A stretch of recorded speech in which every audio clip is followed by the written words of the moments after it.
வீடுகளில் விரிசலா நீர்க்கசிவா?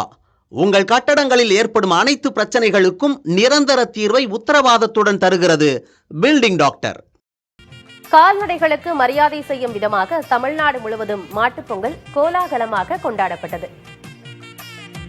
நெல்லை சிஎன் கிராமத்தில் உள்ள ராஜகோபாலசாமி கோசாலையில் 20க்கும் மேற்பட்ட மாடு கன்றுக்குட்டிகளுக்கு சிறப்பு பூஜைகள் செய்து வழிபாடு நடத்தப்பட்டது. மாட்டு தொழுவத்தை சுத்தம் செய்து மஞ்சள் தெளித்து மாடுகளை அலங்கரித்து கோபூஜை செய்யப்பட்டது.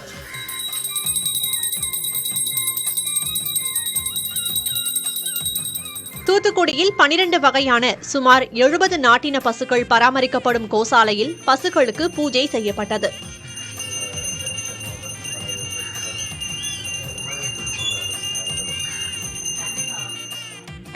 புதுக்கோட்டை மச்சுவாடி நரிமேடு பகுதியில் மாடுகள் மற்றும் காளைகளை அலங்கரித்து பொங்கல் வைத்து மாட்டுப்பொங்கல் கோலாகலமாக கொண்டாடப்பட்டது. மாடுகளுடன் ஆடுகள் மற்றும் செல்லப்பிராணியான நாய்க்கும் சந்தனம் குங்குமம் வைத்து அலங்காரம் செய்யப்பட்டது. மாட்டுப்பொங்கல் நாளன்று மட்டுமே திறக்கப்படும் சத்தியமங்கலம் நடுமலை மாதேஸ்வரன் கோயில் விழாவில் ஆடு மாடு உள்ளிட்ட கால்நடைகள் வலம் பெற சிறப்பு பூஜைகள் நடைபெற்றன. நடுமலை மாதேஸ்வரன் கோயிலில் நந்தீஸ்வரன் நந்தி சிலைகளுக்கு அலங்காரம் செய்யப்பட்டு அபிஷேக ஆராதனைகள் நடைபெற்றன. கால்நடைகள் நோயின்றி நீண்ட நாள் வாழவும் விவசாயம் செழிக்கவும் பொங்கல் வைத்து மண் உருவ பொம்மைகளை காணிக்கையாக செலுத்தி வழிபட்டனர். விருதுநகர் மாவட்டம் ஸ்ரீவில்லிபுத்தூர் அருகே வத்திராயிருப்பு, காஞ்சாபுரம், சேது நாராயணபுரம், மகாராஜபுரம், கூமாப்பட்டி, நெடுங்குளம் பகுதிகளில் வளர்க்கப்படும் ஜல்லிக்கட்டு மாடுகள் அலங்கரிக்கப்பட்டு ஊர்வலமாக அழைத்துச் செல்லப்பட்டன.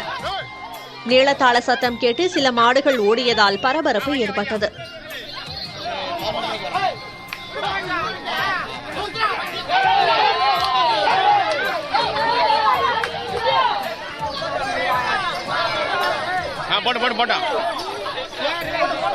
மயிலாடுதுறை அருகே மாட்டுப் பொங்கலை முன்னிட்டு வானதிராஜபுரம் கோசாலையில் 1008 மாடுகளுக்கு பூஜை செய்து வழிபாடு செய்யப்பட்டது.